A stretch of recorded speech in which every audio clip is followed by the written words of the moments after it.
দুই পুলিশ কর্মকর্তাকে মারধর মামলার পলাতক আসামি এবার ছুরিকাঘাতে হত্যা করলো স্ত্রীকে। স্বজনরা জানায় 7 বছর আগে প্রেমের সম্পর্কের পর বিয়ে হয় বগুড়া শহরের উত্তর চেলপাড়ার ববি আক্তার ও প্রতিবেশী রোহান ব্যাপারীর। তাদের একটি ছেলে ও একটি কন্যা সন্তান আছে। সম্প্রতি রোহান বেলি নামের আরেক নারীর সঙ্গে পরকীয়া সম্পর্কে জড়িয়ে পড়লে স্ত্রী বাধা দেয়। এ নিয়ে বেশ কিছুদিন ধরে দুজনের ঝগড়া চলছিল। রোববার রাতে বাকবিতণ্ডার এক পর্যায়ে ববিকে উপর্যুপুরি ছুরিকাঘাত করে রোহান। পরে নিজেই স্ত্রীকে নিয়ে হাসপাতালে যায়। চিকিৎসক মৃত ঘোষণা করলে সটকে পড়ে রোহান।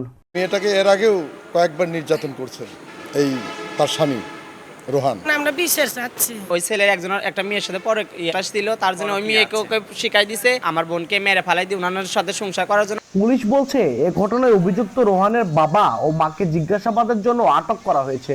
ডিসিস্টের স্বামীকে আমরা যদি পাই তাহলে মূল রহস্যটা জানা যাবে। তাকে আমরা অ্যারেস্টের জন্য তার খুঁজতেছি। গত 15 এপ্রিল রাতে মদ্যপ অবস্থায় বগুড়া শহরের কালীতলা এলাকায় রোহান ও তার কিশোর গ্যাংয়ের সদস্যরা দুই পুলিশ কর্মকর্তাকে মারধর করে। ওই ঘটনায় মামলা দায়েরের পর থেকে পলাতক রয়েছে রোহান। আব্দুল আউয়াল, সময় সংবাদ, বগুড়া।